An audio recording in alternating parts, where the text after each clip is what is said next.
What is up, guys? So I just got done watching the DC Universe Chapter 1 video made by James Gunn. He uploaded it on his Instagram. And now we have an idea what to expect the first couple of films in his first chapter. Not everything, he said straight out. This is not everything in Chapter 1 of the DC Universe film slate. This is just every little taste of it. He's got a lot more that he's got planned, so I'm excited to hear. But before we get into all the films, I want to talk about two things he said prior. I want to talk about how everything is connected. I had a little time to think about how I felt about like the movies, the shows, and the TV aspect, animation, and gaming all connected.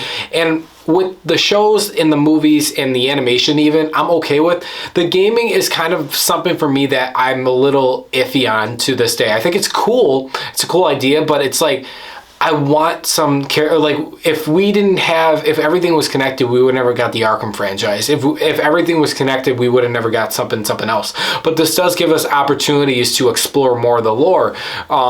Take a little idea of the Brave and Bold. The Brave and the Bold is Batman and Damian Wayne movie coming out real soon that I'll talk about in a little bit. But having a prequel game that takes place so we learn about different Robins, that's cool. But I feel like it kind of backs the creative vision of gaming up in a corner.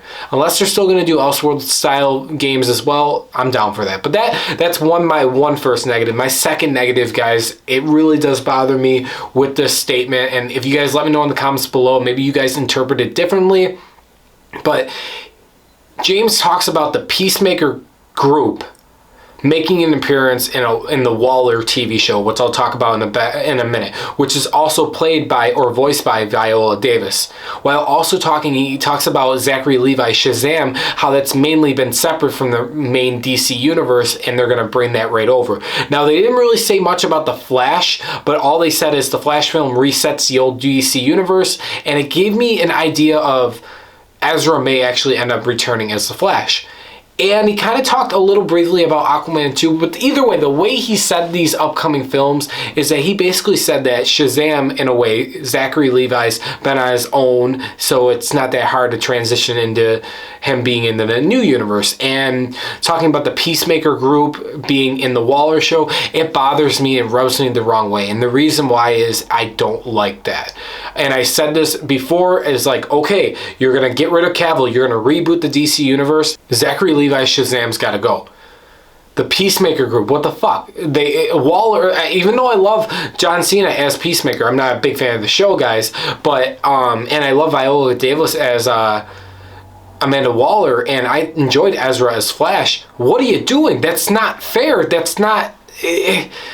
It's like, is it really even a reboot at that point? I don't know. That's something I gotta wait and hear more info on before I get my blood pressure high. But let's talk about DC Universe's Chapter 1 to include. We have two release dates. We have Superman Legacy, which we know is a reboot, a new fresh actor playing Superman, and it's called Superman Legacy, and it will come out on July 11, 2025. And we know James is writing it. We don't know if he's going to direct it yet. Hopefully he does. I feel like it's kind of smart to have him direct the first film in the new chapter of DC films. Now we also got the Batman Part 2, which I cannot wait for. Matt Reeves, the Batman Part 2 coming out in October 3rd, 2025. That's so fucking long. But hopefully it's a really good film. And if it's really called Part 2, I mean, I don't really care. I mean, I feel like that's a fine title for it. I don't know what the subtitle could be for it, unless it's a working title. Some of these films and shows on this list, I feel like are working titles. But this next one, Supergirl, Woman of Tomorrow.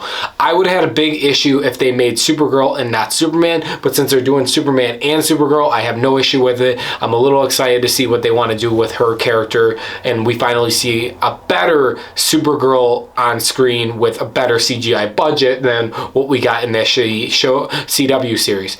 Next up, I'm actually really excited about this, is The Brave and the Bold, and it's a Batman and Damian Wayne Robin storyline. Now, I think this is actually really, really cool. I did not expect this, actually. I'm sure the title of the film will be Batman and Robin or something different, but it's developing the Brave and the Bold storyline, and I think this is really cool. Now, this, to me, will introduce our Batman for the new DC universe and our Robin, who is Damian Wayne. But this is something that people probably don't look at right now, is that this is actually setting up the Bat family as well. We will have Robin. We'll have Tim Drake Robin. We'll have Dick Grayson Robin, or Nightwing. We'll have Red Hood, Batgirl. They're all going to exist in this Bat family already, and I think that's actually really, really cool. And there's so many things they can do with it. But the only thing that throws me off is they were trying to get an actor from 20 to 35 or 30. I heard 25 to 30, right?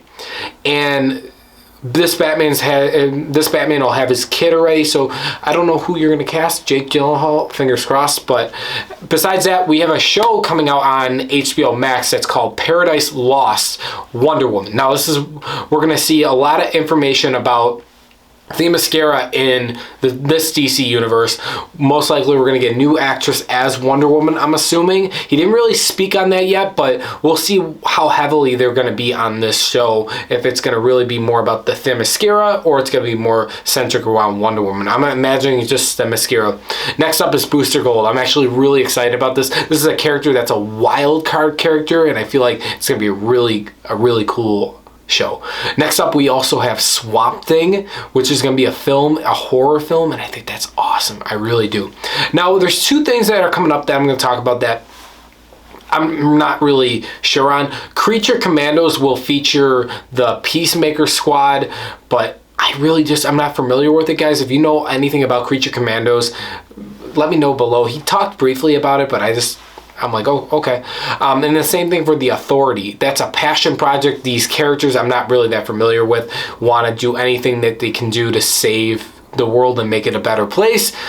It's cool. I just want to see how it is. And then also, one other thing is we're getting a Waller TV series with Viola Davis, and you guys already know how I felt. Love Viola Davis as Amanda Waller, but she is in the DC universe, or DCU. Why are you bringing her over? You know what I mean, guys? I don't know. And last but not least, we are getting a Green Lantern show with Hal Jordan and Jon Stewart. Fucking finally, I'm excited for this. We have not had anything since Ryan Reynolds' Green Lantern, so I'm really excited about this. But overall, as an announcement goes, for the half of the first chapter, for a little portion of his 8 to 10 year plan, I think James Gunn did a great job. There's two problems that I do have, or a nitpick, which is the gaming aspect about how everything's connected. I do like the idea of animation, shows, and movies all being connected, but also you're bringing over old actors from the DC Universe EU, so that bothers me. Thanks for watching, guys. Let me know your thoughts below on everything that James Gunn has announced today. Subscribe for more, and I'll see you guys in the next one. Bye, guys.